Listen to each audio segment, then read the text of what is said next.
All right. Hello, everyone. Thank you so much for joining us this afternoon.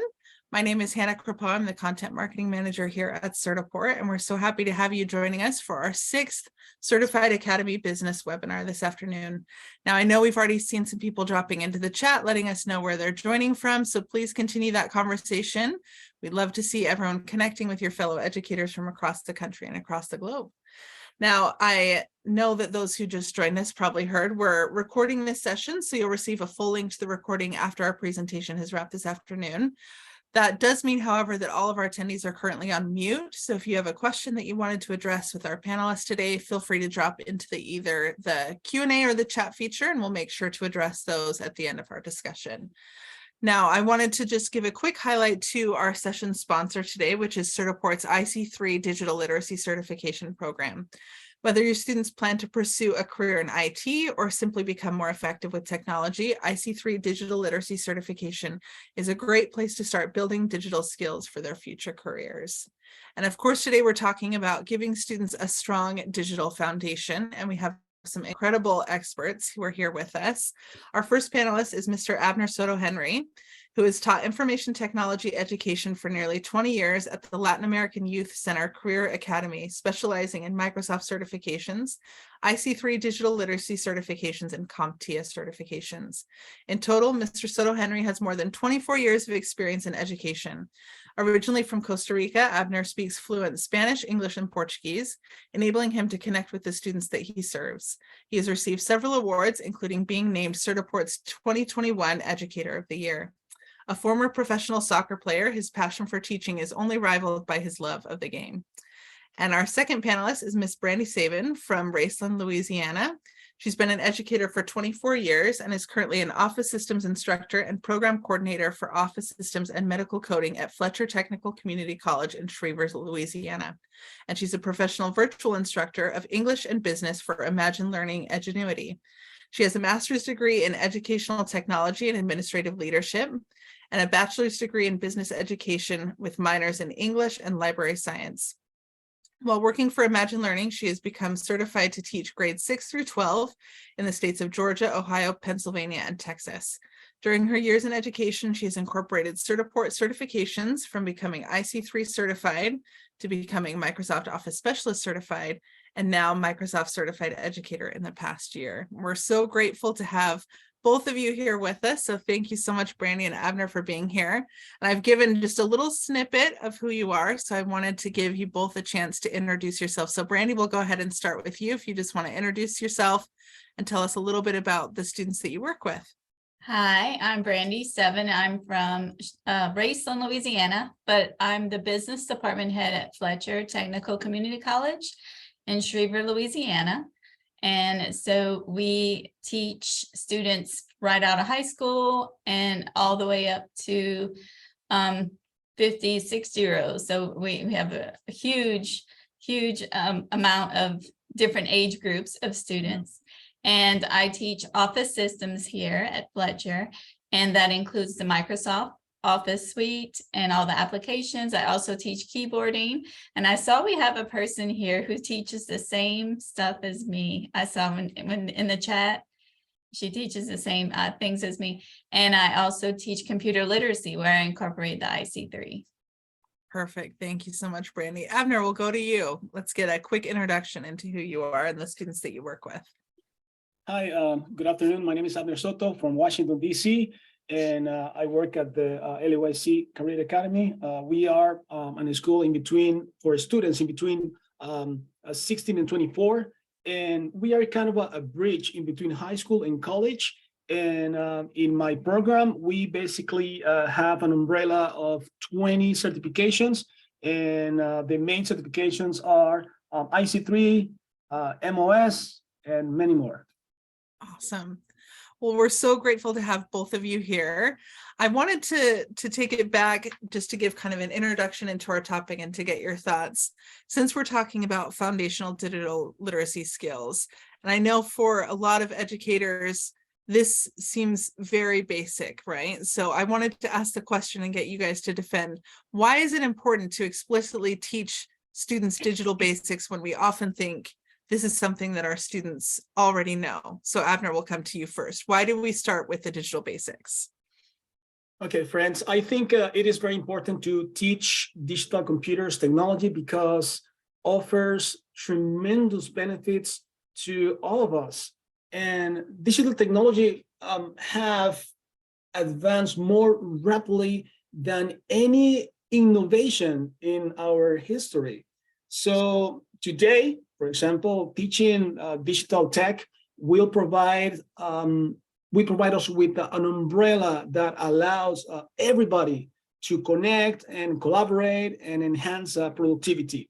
And this is just another opportunity to our new generation to learn about new and important aspects today and empower them with innovation in ways that were basically never thought about it just basically a few years ago.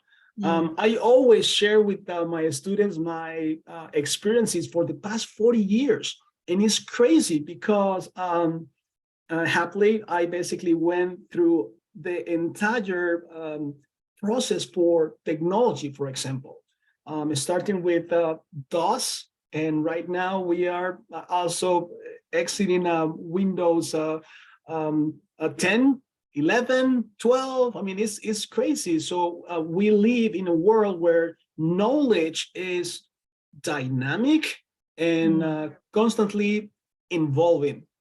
So recent technology advances are giving an impressive boost to the modern workforce. So if our students or clients, they don't want it to be engaged or connected, sadly, they will be cut off from the benefits of this new era and remain further behind. So teachers or instructors or even facilitators at schools, we have to be the fountains of resources and help the students to keep up and take the lead in teaching students about digital basic with a smart approach, I would say. I like that you cited the dynamic nature of technology, but also of knowledge, because it changes so rapidly. I think that we assume that people are just going to be able to keep up, but we often have to establish a firm foundation before we can move into the more advanced technology. So thank you for your thoughts on that, Abner. Brandy, I know you work with a different demographic of students. So why have you found that it's important for the students you teach to learn these digital basics? So to add on what Abner said about, keeping students up to date and, wait, my brain just went. Our students here, they enter college, they don't know everything about digital literacy. Some know more than others, but some have been given computers, the minute, like as a little baby, they're given a computer. But what they might not think about is security online and how to stay secure online and keeping your identity secure online. And sometimes they don't think about how should they act properly when they're online, and the basic parts of the computer and the applications and how to use those. And so there's always something in that IC3 exam that students just haven't been taught before. You can always pick out something that's like aha, that they haven't been taught before, or they just didn't think about it until it happens. Like digital citizenship or their digital identity. Like it's not till you get hacked that you might say, oh, well, what's happening here? So that's, it kind of shows them that they want to keep their stuff secure and how to promote yourself in a positive way online. So I wanted to build off of that thought, Brandy, with what are the skills you've cited a couple with digital citizenship and safety and security. What are some of those fundamental digital skills for establishing that digital foundation with your students? Repeat that. Sorry. So what are some, you've cited a couple of these digital skills, talking about digital citizenship and safety and security. What are some of the other skills that are required for that strong digital foundation with your Oh, students? okay. So we have technology basics. So one of the objectives within the IC3 is just knowing how the computer works Mm, and knowing what to do on the computer, because I know I spend most of my time working on computers. It's out there. We're on the computer now. So you may need to know this type of technology to purchase a computer, or how would you fix your computer if it's broken? Do you know what a virus is? Do you know how to fix the virus if something takes over your computer? And some do not know how to do that stuff. And so with everything, businesses, schools, everything going online, we need to know computers. We need to know digital. We need to be digital. yeah. And I like and that. yeah. And so the IC3 helps with that. And Abner, any thoughts from you? What are the skills that you start with when teaching your students to kind of establish that foundation of digital skills? You know what? One of my very favorite certifications is the IC3. I love IC3 because I started using the IC3 since the very first version. So I really believe in the material that we can basically learn from them, and I think especially in this the last certification. The last version is very well aligned, first of all, and I think for example, the technology basic, as Brandy said, so it's very important to start learning how to type and how to search for information, because all these little skills are completely aligned with most of the certifications.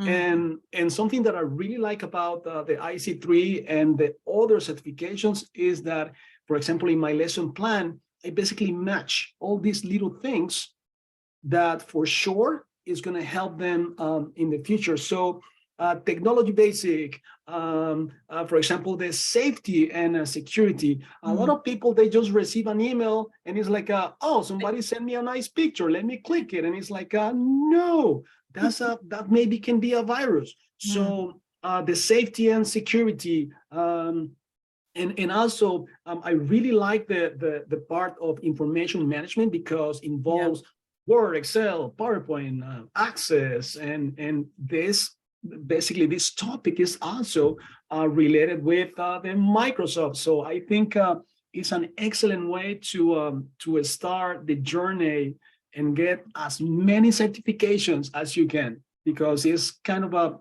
it's easy, and also it's cheap, and we have amazing teachers who are certified, and I think is very beneficial for every single student. I love that. Yeah, there's digital foundation, I think, can encompass a lot of different things. And I know in our conversations before, the types of topics that are surprising or interesting to your students kind of varies from course to course. So I wanted to talk about, in the students that you're working with right now, what are some of the tools and the topics that you find they're most engaged with when it comes to expanding their digital skill set? So Abner, we'll come to you. What are the topics that most resonate with your students? I think because the Microsoft national competition, I think the information management, where they have to basically go over the Office applications, I think they really like that one because of the benefits that they're gonna have with competing at the national level, and being one of the 3 students from 1 million students. So it's a big deal. So I think that section is very important. And also I like it as well, because I'm a fanatic of the Microsoft competition, and then just to be there, and it's just the best experience. So I think information management is very important for my students. I love that. Thank you. And I just dropped the link to the competition website into the chat so people can see that. But I think information management is so crucial for students to be able to move on to these higher level applications and be able to understand the basics before moving on. Brandy, I know because you work with students who cross a much wider range of ages, when we've talked before, you're kind of surprised at some of the things that students are excited about. So I wanted to get your thoughts on, when you're teaching these digital skills, what are your students most engaged with? Okay, so this one's gonna be cheesy, but when we start with the basics of using a computer, you wouldn't believe the amount of students who don't know what a snipping tool is, like how to do the snipping tool. So they get a kick out of that. And it sounds so elementary, but it really is. And then the next part where they get really excited and really is eye-opening is when we start talking about their rights and their privacy on the internet and how important that is, and etiquette, and how sometimes people forget that there's other people on the side of the computer screen when they're writing these things on social media. So we start talking about, how to act online, and it should mimic how you act in person. And then in one part of my course, I have the students watch The Social Dilemma on Netflix, because number one, it's a great documentary. And number two, it's really eye-opening of what's happening behind the scenes when we're just searching, gaming, shopping, but how it kind of puts us as a target, that we can end up being a target. And so knowing how to protect ourselves is the biggest thing that I wrap my course around, is learning how to protect yourself and being a great online digital citizenship. Gosh, I have a hard time saying digital. It doesn't want to come out. No worries. Well, I like that you've talked about some of those kind of soft skills, and that's kind of where I wanted to take our conversation next. Is when we think about digital skills, a lot of times we think of, to Abner's point, some of those application skills or the information management, but I know a huge part of digital skills is the soft skills that go along with it, being able to connect and collaborate and operate online. So how do you help your students? We'll take netiquette, for example. How do you help your students learn more about netiquette and how to exist as kind of an online digital citizen? So in my course, we do, for netiquette, Google has a great digital literacy course that the students can take. And within there, they can practice on how to be a digital citizen and learn netiquette. And also within our discussion boards, we also pretty much show good netiquette when the students are interacting with each other. So we do that. So a lot of interaction with each other, and a lot of the students teaching me what they've learned. And so they have to use good netiquette when they're doing that. Yeah. Because your course is structured almost entirely online, correct? It so is. most of the students are collaborating together online. Yeah, I really like that. And Abner, in your course, because you're meeting in person, and I know it's structured a little bit differently, what soft skills do you feel like your students are learning as they're building their digital foundation? Well, we have both. We have a few students still taking classes from home, so we have to basically work with both platforms. Yeah. So, but I really like the face-to-face, and I really like to see the students interacting. I think communication is the key. Some of the students are a little bit shy. I'm shy a little bit as well, but I think in the classroom we have to pay more attention to that, because when you are kind of a shy, you don't express yourself openly, and that's something that we really we have been working a lot, because having 1, 10, 15 certifications, it's okay, but if you don't share your knowledge, it's not going to have the same effect. So I think communication is the key. Talk to your neighbor, talk to everybody about your discovering, and share. And I think that part for us is also very important. And always something that we do is that our students, they have to be in front of the classroom. We have like a little stage where they have to basically to go up there and use their skills with PowerPoint or even with Excel. But also something very important is their voice. So use it. I think it's one of the most powerful tools that you can use, because communication is the key. But you can have great skill for communication, but if you don't use your voice, that can be an issue. So, you know, those little soft skills are the ones that we kind of pay close attention as well. Yeah. Well, I like that you've both talked about how they're kind of woven together. It's not just, okay, we're going to focus on soft skills today. There's not really a way to teach digital skills without embedding some of those soft skills, because you are collaborating, you are communicating and working together. And so I think that it's very natural for those skills to kind of be built. As you're building a foundation of digital skills, it's also a foundation of those soft skills that are so important before you can kind of move to that next level. And a part of that, and Abner, you've kind of cited a way that you structure your course, and Brandy, you did as well, to be able to teach all of these skills, because it is such a broad topic. I think you need to have kind of a really structured plan in place. So Abner, we'll come to you first, and we'll talk a little bit about how do you structure your course to cover such a wide range of topics? I spend hours and hours in my lesson plans.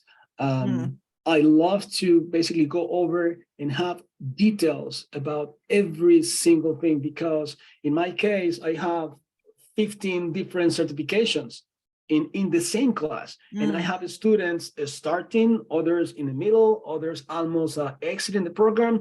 So it's a little bit complicated, and I am the solo instructor there.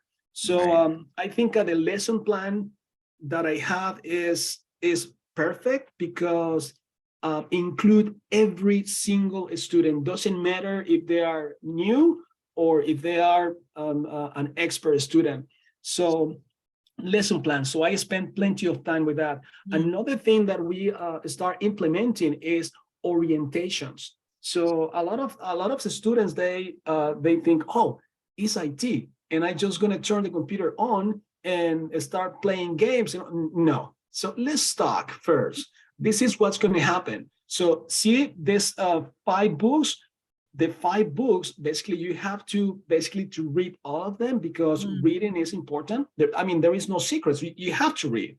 So in my orientation is about 45 minutes, talking about the certification that we have, the expectations, and all the things that the students can do, like the national competition, the international competition, jobs, et cetera, et cetera. So, but especially expectations, and we talk about honesty a lot, and we go over about our community creed, to be gracious, responsible, excellent, ambitious, tenacious, and talk all about this, because sometimes the students starting in the program, they are talking to the expert, and it's like, did you know the answer for question number 20? And it's like, no. So you have to basically to go over and do your job. So honesty is very important. I have a pathway map where the students, they can basically choose, and they can see exactly all the benefits. So we pay close attention to that as well, and as well, we discussed the learning objectives. We go over the objectives and talk about them, so they know exactly what's going to happen. We match objectives from different certifications, so they see, for example, okay, so you are working with Microsoft Word. Look what's going to happen if you take the exam for Excel. It's almost the same thing. And the same situation is going to happen with PowerPoint or Access or Outlook, and just take all of them. And that's, by the way, that's one of the requirements for the students to participate. So they need IC3, and also they need, obviously, the Microsoft competition.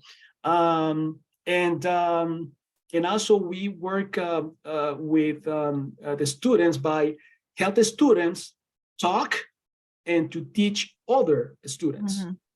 And something that is one of the challenge for us, or for me especially, every single project, they have to be completed by 100%. So if you wanted to move to the next level, so you have to basically to pass with 100%. And this is the key. So for example, questions, 50 questions. So if they don't get the 100%, they miss 5 questions, they have to basically to investigate and analyze, and then we sit and talk, or they can basically share ideas, etc., etc. So sounds like it's a lot of filters to go over, but when you have a nice environment, when you are having fun and all that, it's very simple and very easy. Yeah. Well, I love that you've talked about the macro level of helping students kind of see the pathway and know where they're going, but also down to the micro level of planning every single lesson and covering which objectives we want to make sure that we discuss. Because I think having the vision of both where you want your students to go and also what needs to happen today is so crucial to being able to cover so many different topics. And Brandy, I know one of the things that you do is structuring your course in kind of a similarly structured way, but it's all online. And so you have to make some adjustments that way. So let's talk a little bit about how you structure yours. So for our college, we work in 8 weeks. So I have 8 weeks to do this. Yeah. So there's 7 objectives for the IC3. So I pretty much take a week for each objective, you could say.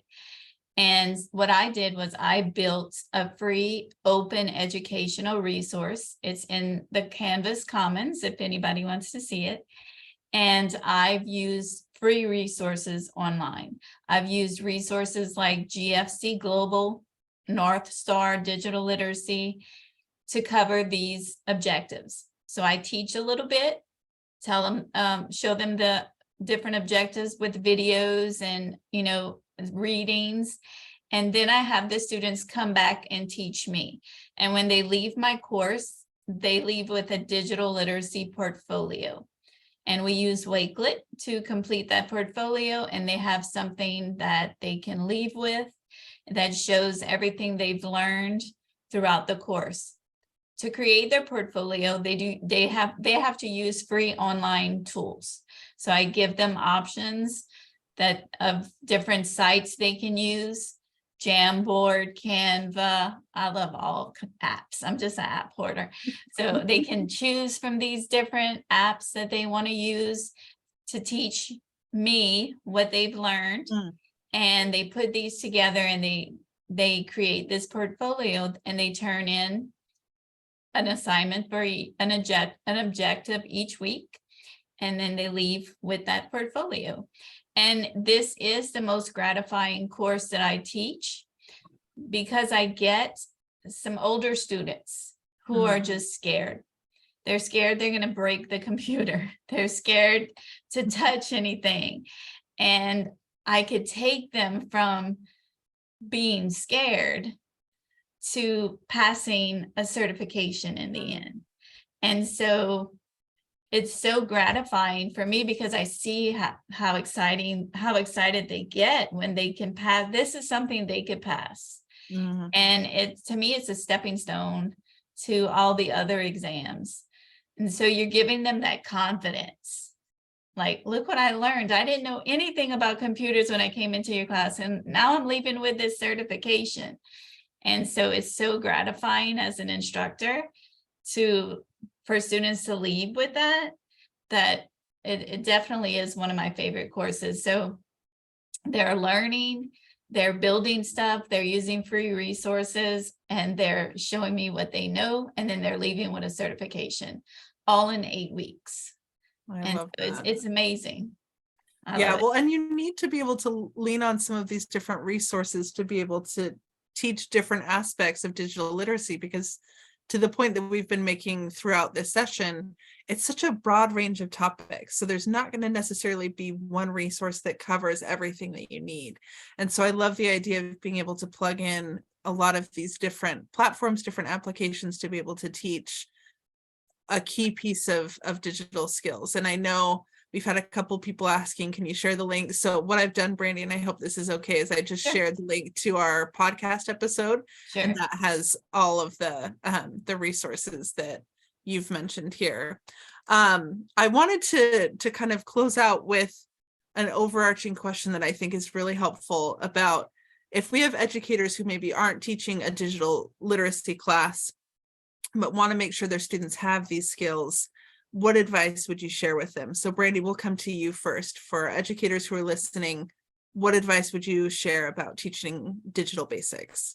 I would say, don't think that this certification is too easy, or that all students are coming in knowing everything about digital literacy. They may know enough to pass, okay? They might walk into your class knowing enough to pass, but it's such a morale booster when you get those students who don't think they could pass, that pass. It's an excitement. And like I said earlier, this exam to me, I find, is a stepping stone to all the other exams, because it's a motivator. Oh, I passed this. Now let me go on. Let me see if I can pass a Microsoft exam. Let me see if I can pass a different one. This was the first exam that I ever took when it first came out in 2000. And I want to say I didn't pass part 3 the first time. It was 3 parts. And the last part was the parts inside the computer or something like that. And I had to take it twice. I didn't pass it the first round. And that was like in the year 2000. I was still teaching high school, and I'll never forget it because I passed part 1 and 2 and not 3. And, but they switched it around since then. So, not everybody knows everything, and it helps, and it's a motivator, I think. And like I said, once they pass this, they're more inclined to try another application or another certification. To me, this is a win-win certification because of the arrangement of topics and the amount of topics, and that students can pass it within 8 weeks. For me, they could pass it, and I'm a supporter of it. I love it. Love it.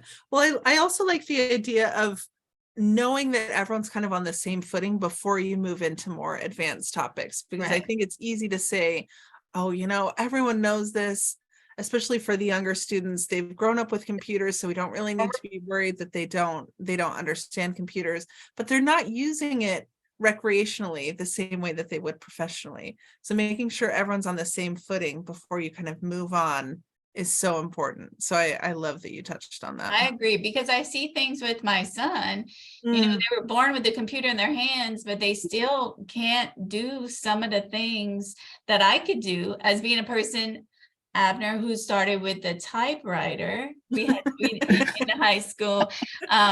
So, learning that, I found that I dug a little bit deeper into the concepts than being the one who had the computer handed to me. Yeah, exactly.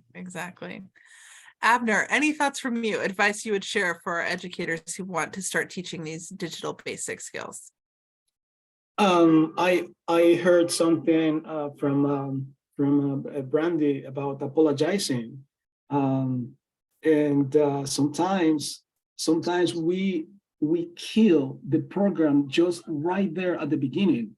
And it's like, look, this certification is so difficult. And it's like, so you are basically closing a big door right there. So I think we have to use different alternative to apologize and maybe say, this material is great. It's really challenging. Or maybe a lot of people are afraid of this amazing book or the content, but after maybe you give a try, you will see is something very important. So I think we have to use those alternatives to apologize a lot. One, and also I think we have to pay attention to our students' feedback, and also feedback from other teachers. I love to invite teachers to come and evaluate my class. And most of the time, in the past, I heard things like, oh, wow, So Mr. Soto is amazing, and Mr. Soto is funny. And it's like, yeah, I don't need that.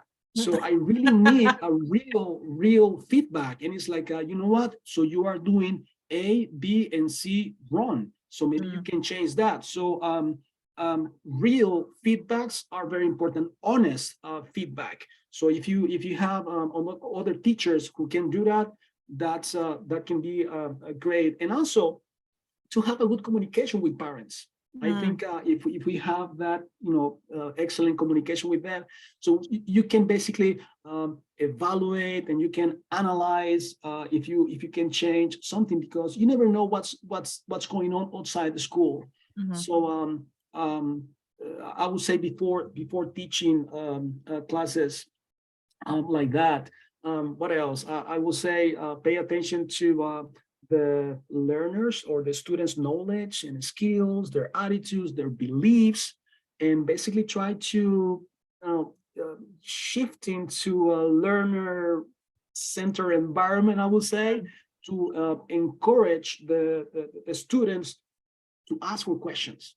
So you have to train the students to, to ask for questions and engage in a social discourse, so they can basically understand and even their the entire environment. So I will say that, and just let the students to apply the new knowledge and new contents when you are teaching even the most basic or the most advanced. But I would say, keep smiling in your classroom, keep being super amazing, and be the most friendly as you can. I love that. We always end with such a positive note when Abner answers that type of question, which I think is so great. And we did have a couple of questions that have come through in the chat, so I wanted to address this one first. How do you motivate students to take your course when there are so many electives to choose from, especially in a high school setting? Can I answer that one? I'll let you decide who wants to answer that one first. Hey, I remember a few students, they told me, I hate IT, and they love to play basketball. So and this is my way. I told them, oh, do you play basketball? I don't like basketball. I'm a soccer player. So, and they were in a tournament, and I went with my camera and started recording the games. And it's like, hey guys, amazing winning. So guess what? At lunchtime, I'm gonna display the game with the highlights from the game from last night. And then all the students, all the basketball players, they came to my class and it's like, oh, this is so awesome, Mr. Soto, you are so cool. So hey, guys, tomorrow I'm gonna have the Microsoft Office training. So are you in? Yeah, I'm gonna be here. And a few of them, they got the Microsoft certification. So I think engagement and relationship is the key. So if you don't have friends, no friends, they're gonna visit you in your classroom. Or even something very simple, happy birthdays. I celebrate every happy birthday. So if I don't know the student, I mean, doesn't matter. I send an email or something, and then when they are ready to jump into the new pathway, they already know me, and the relationship is amazing. And it's very easy to tell them, yeah, so you have to sit and pay attention and pass certification. Have a wonderful day. I love that. It always comes back to, I think, that relationship too, right? If students know that you're engaged, you're part of their community, you care about what is important to them, I think that really goes a long way. And to that point, I'm going to drop in your episode, Abner, where we talked a little bit about creating that positive classroom culture so students are really excited and engaged with what they're learning. But Brandy, I wanted to give you a chance to kind of share your thoughts about that as well. How do you motivate students to take a class like this? It's a little different in the college setting because it is for some programs it's a requirement, and for others it's an elective. And so it's mostly by word of mouth, where students talk about the course and it's word of mouth. And it's also to get the other instructors and professors on board with promoting the class that I teach. And Yeah. so once they see the material and they see all the things that the students do, then they promote it. And so it's done that way. Yeah, there's nothing better than a customer testimonial, right? Someone Yes. who's been through it and can kind of speak to that. So I And think and that's also, so I've walked the walk too. Like at my school, I've presented the things that I teach, and so they see it. They see me presenting it, and then they see the things that I do, and then they're like, "Take her Okay. class. She can do Yeah. this." Yeah. Yeah. Yeah, being able to showcase what they're going to learn and what they can do, I think is so powerful. And also, to Abner's point, showing them that you care, that it Yeah. matters, that Yep. that they're passionate about topics that happen outside of your classroom, and being able to kind of blend those two together. I think that that's such a great mix and a wonderful note to end on as well. Thank you, Abner and Brandy, so much for sharing your thoughts with us today. I know that we have a lot of teachers who are so excited to be able to teach these digital skills in their classrooms. And I just wanted to give a quick announcement that if you're interested in taking the IC3 digital literacy certification or any of these other certifications that we've talked about today, we would definitely encourage you to be able to reach out to us. As part of our Certified Academy program, we're offering a boot camp, so you can pay to have access to the certification and learning resources so that you can test out the certification before you offer it to your students. So if you have questions about that or would like to enroll in the boot camp, please feel free to let us know. Just send us an email when we send out the recording, and then a member of our team will be in touch. We hope to see you all here with us next week. We're very excited to be able to tackle another topic related to the world of business and the world of teaching. So we hope to have you back next week. If you have any questions, feel free to reach out to us. As always, we're here to help however we can. So thank you so much for being here with us, everyone. We hope to see you all next Wednesday. Thanks, Brandy and Abner. We Thank appreciate you. you.